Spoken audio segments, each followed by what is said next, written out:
नमस्कार मंडळी. स्टार प्रवाहावरील लग्नानंतर होईलच प्रेम या मालिकेच्या पुढील येणाऱ्या भागामध्ये आपण बघणार आहोत की नंदिनी ही काव्याला सांगत असते, काव्या मी जीवाची बायको आहे म्हणून माझा जीवावर पूर्ण विश्वास आहे. त्यांनी सांगितलं आहे त्यांचं एका मुलीवर एकतर्फी प्रेम होतं, त्यामुळे मी त्यांना कधीच काही विचारत नाही. तेव्हा काव्या ही तिला बोलते, ताई तू जीवाची बायको आहेस, परंतु मी जर तुझ्या जागी असते आणि मी जीवाची बायको असते तर मी त्या मुलीचा शोध घेतला असता.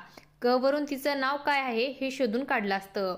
आणि तेव्हा नंदिनीला काव्याचा अतिशय राग येतो आणि नंदिनी काव्याला बोलते, हा काय प्रश्न झाला काव्या? तेव्हा काव्या बोलते, ताई क्युरिओसिटी म्हणून मी त्या नावाचा शोध घेतला असता. जीवाच्या छातीवर टॅटू मध्ये काढलेलं नाव काय बरं असू शकतं?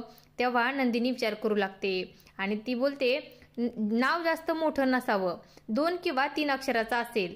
तेव्हा काव्या बोलते, 2.5 अक्षराचं सुद्धा असू शकतं. आणि मग नंदिनी तिला बोलू लागते, 2.5 अक्षरावरनं काय नाव असू शकतं? काव्या देखील असू शकतं. आणि तेव्हा काव्या देखील गोंधळून जाते आणि नंदिनी तिला पुढे प्रश्न विचारते, काव्या तू तर नव्हतीस ना? तुझ्यावर तर जीवाचं एकतर्फी प्रेम नव्हतं ना?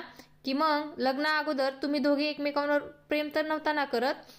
नंदिनीने असा प्रश्न विचारल्याच्या नंतर काव्या ही खूपच गोंधळून जाते आणि दुसऱ्या दिशेने चेहरा करून उभी राहते आणि ती अतिशय घाबरून जाते.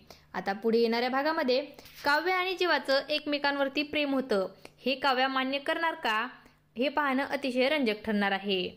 अशाच मालिकांच्या नवनवीन अपडेट्स पाहण्यासाठी आपल्या चॅनलला सबस्क्राईब करा आणि व्हिडिओ आवडला असेल तर लाईक आणि शेअर करायला विसरू नका. धन्यवाद.